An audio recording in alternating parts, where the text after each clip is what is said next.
Agastya spiritual organisation ద్వారా మీ అందరికీ ఈ రోజున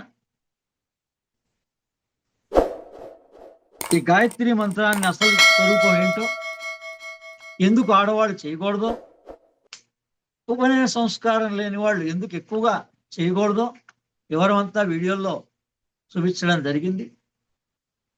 సర్వ గాయత్రి మంత్రం ఇది. నాకు వాళ్ళు మా గురువులు ఆ కింద రాశాం. మా పరమ గురువులు ఈ పాదాభివందనం డాక్టర్ అరిపిరాల విశ్వం గారు ఆనందగణ. ఈ మిషన్ ఆరంభం ఎక్కడి నుంచి? ఈ సర్వ గాయత్రి మంత్రం ద్వారా సర్వులకు మేలు చేయి. ఇది పేటెంట్ కాదు, మా వాళ్ళదే ఇది అని. నేను వ్యాసుల వారు ఇచ్చారు లోకానికి దేవి భాగవతం ద్వారా. ఆ దేవి భాగవతాన్ని తెలుగులో రాసిన మొట్టమొదటి వాళ్ళు దాసు శ్రీరాములు, మా పెదనాన్న గారి వంశమైన. అందుకని గర్వంగా చెప్పుకోవచ్చు. అమ్మవారు ఆ రకంగా అనేక రూపాల్లో నాకు దర్శనమిచ్చి ఆమె జ్ఞానాన్ని అందించి లోకానికి అందించమని చెప్తోంది. భావం ఏంటంటే సృష్టిలోని సర్వ చైతన్యములకు ఆది అంతములకు మూల కారణమైన సకల దేవతా స్వరూపిణైన ఓ గాయత్రి మాత, మాకు విద్యాబుద్ధుల్ని ప్రసాదించు తల్లి. సర్వ చైతన్య రూపములు నా ప్రథమ మా అంతఃకరణములను సత్కర్మల వైపు నడిపించుగాక.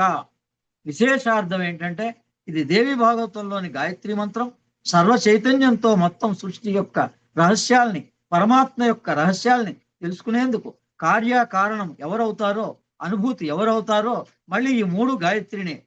ఒకటి తత్వాన్ని ఎరుగుట, రెండు అనుభూతి చేసుకొనుట, మూడు అది గాయత్రి. అది ధీ అంటే ఆ మూడింటికి ఎక్కడ ఆగకుండా వెళ్ళే ప్రయాణమే గాయత్రి తత్వం. నిజమైన పరివశ్య సర్వ చైతన్యము, ఆద్య చైతన్యము, కళా చైతన్యముగా నేను అందులో లీనం కావడానికి అర్చన చేస్తున్నాను. నా యందు కూడా సర్వ చైతన్యంగా, ఆద్య చైతన్యంగా ఆ తల్లి ఆత్మరూపంగా ఉన్నది. కాబట్టి గాయత్రి ఆత్మ పరమాత్మ అంటే ఆత్మ పూజయే గాయత్రి పూజ, పరమాత్మ పూజయే గాయత్రి పూజ. ఈ రెండింటి యొక్క లీనమే సకల పూజ. పంచదశి మంత్రంలో కా ఏ ఈలా క్రీం అసకహాల సకల ఈ మూడింటిలో కూడా లకారం కన్నా ముందున్న సంపుటిని చూసుకుంటే గాయత్రి యొక్క అంతర్దర్శనం వస్తుంది. అంటే కా ఏ ఈ, కా ఏ ఈ, హ స క హ స క. ఈ సృష్టికి కారణం, సృష్టి కార్యం, సృష్టి అన్నియు తానై తదధీనమైన దేవి ఎవరో ఆమెయే గాయత్రి. ఆ అతీత లక్షణం చేత గాయత్రిని లలితా పరమేశ్వరి అంటారు. ఆమె సమిష్టికి అతీతమైనదిగా తెలుసుకోవడమే శ్రీ విద్య. ఈ విధంగా అద్భుతమైన శ్రీ విద్యోపాసన, శ్రీ విద్యాపరమైన వ్యాఖ్యానంతో ఎక్కడా లేనటువంటి అర్థాన్ని నా చేత అమ్మవారు ఆనందగణ 2015లోనే రాయించారు.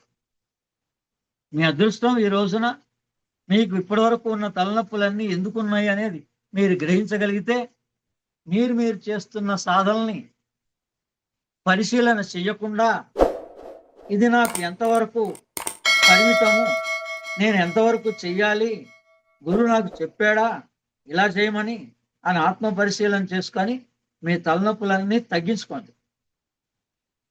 ఇటువంటి సాధన చేయండి. ఈ గాయత్రి దశ దాటాక ఓం హ్రీం ఓం అని చేయండి బీజ గాయత్రిగా. ఆ తర్వాత దత్తాత్రేయ సాంప్రదాయంలో త్రిపుర రహస్యంలో దత్తాత్రేయుల వారు కూడా దర్శనమిచ్చి రహస్యాన్ని చెప్పారు. ఆ త్రిపుర రహస్యం చిట్ట చివరిలో ఓం హ్రీం ఓం హ్రీం ఓం హ్రీం ఓం హ్రీం ఇది వ్యాహృతి అని ఉంటుంది. అంటే ఈ శ్వాసని తీసేటప్పుడు ఓం, వదిలేటప్పుడు హ్రీం, తీసేటప్పుడు ఓం, వదిలేటప్పుడు హ్రీం. ఈ తాంత్రిక గాయత్రి ఓం హ్రీం ఓం హ్రీం ఓం హ్రీం. శ్వాసతో దీర్ఘంగా ఓం హ్రీం ఓం హ్రీం ఓం హ్రీం.